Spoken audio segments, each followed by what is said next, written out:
தமிழ்நிதி நேயர்களுக்கு அன்பான வணக்கம்.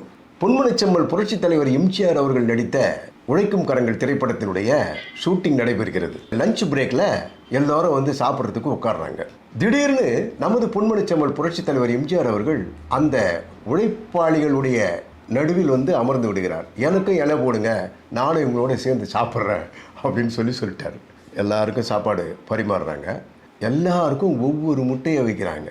தலைவர் பார்க்குறாரு, என்ன இது ஒரே ஒரு முட்டை மட்டும் வைக்கிறாங்க அப்படின்னு சொல்லிட்டு டக்குன்னு உட்காந்துருந்த இடத்த விட்டு எழுந்து, என்னப்பா எல்லாருக்கும் ஒவ்வொரு முட்டை தான் வைக்கிறீங்க, எனக்கு ரூமில் கறி மீன் என்னென்னமோ வைக்கிறீங்க, தினந்தோறும் இதான் நடக்குதா? ஏன்பா நாங்கள் நடிகர்கள், நாங்கள் எது வேணாலும் சாப்பிட்லாம், ஆனால் உழைக்கிறவங்க இவங்க தான் முக்கியம், இவங்கள தான் நல்லா கவனிக்கணும். எனக்கு என்னென்ன பரிமாறுறீங்களோ அத்தனையும் உங்களுக்கு பரிமாறுங்க, நாளையிலேருந்து இதுதான் நடக்கணும் அப்படின்னு சொல்லிட்டு அந்த ப்ரொடக்ஷன் நிர்வாகியை கூப்பிட்டு, நாளையிலேருந்து கரெக்டாக இங்கே நடக்கணும், எனக்கு என்னென்ன கொடுக்குறீங்களோ அத்தனையும் இவங்களுக்கும் கொடுக்கணும், தெரிஞ்சுதா?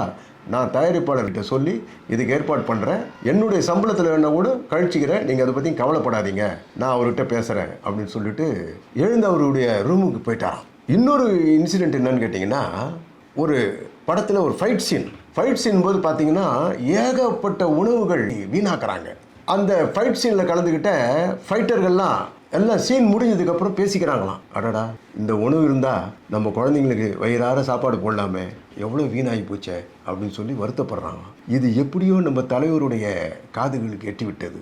இரவு எல்லோரும் ஷூட்டிங் முடிஞ்சு அந்தந்த ஃபைட்டர்கள் சினிமா படத்துக்காக உழைத்தவர்கள் எல்லோரும் வீட்டுக்கு போகும்போது எல்லோரும் குதூகலமாக வரவேற்கிறாங்களாம். என்னன்னு பார்த்தா நமது பொன்மனச்செம்மல் புரட்சி தலைவர் எம்ஜிஆர் அவர்கள் அந்த ஷூட்டிங்கில் அன்னைக்கு யார் யாரெல்லாம் கலந்துக்கிட்டாங்களோ அத்தனை பேருடைய வீட்டுக்கும் சும்மா சூப்பரான உணவை அனுப்பி வச்சு அவங்கள புலங்காகித அடைய வச்சுட்டாராம் நமது பொன்மனச்செம்மல் புரட்சி தலைவர் எம்ஜிஆர் அவர்கள். அதாவது எந்த நேரத்திலும் எந்த காலத்திலும் உழைப்பவர் கஷ்டப்படக்கூடாது, அவங்க வயிறு நிறைய சாப்பிடணும், சந்தோஷமாக இருக்கணும் அப்படின்னு சொல்லிட்டு நினைத்தவர் தான் நமது பொன்மனச்செம்மல் எம்ஜிஆர் அவர்கள். அடுத்த பதிவில் சந்திக்கலாம். நன்றி, வணக்கம்.